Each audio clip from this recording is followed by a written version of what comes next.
Jim Krigbaum, 2020 DC here. Still on the bees today, and we're going to talk about Bolivia.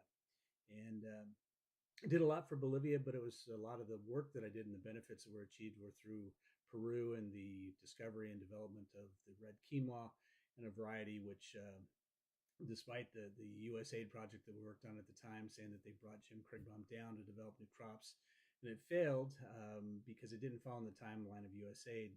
Ultimately, the effort started around 2001, and by 2017, the last year that I have clear data, the export of that red quinoa was about $170 million.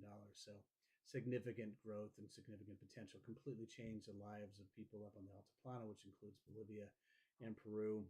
For the first time in history, they were able to get contracts prior to planting the crop. Cover more of that when I talk about Peru.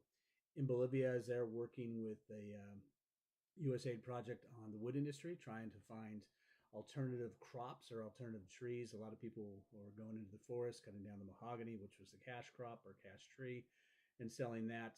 We went in and worked on trying to develop some markets for some other products, other wood products that were typically cut down and left without a market value in them. We helped develop a market value in that.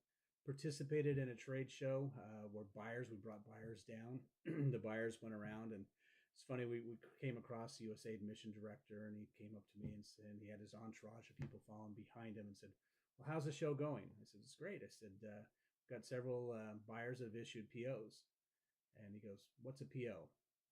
So I had to explain to him, I mean, that's the whole objective of market linkages, is to develop purchase orders and develop those relationships.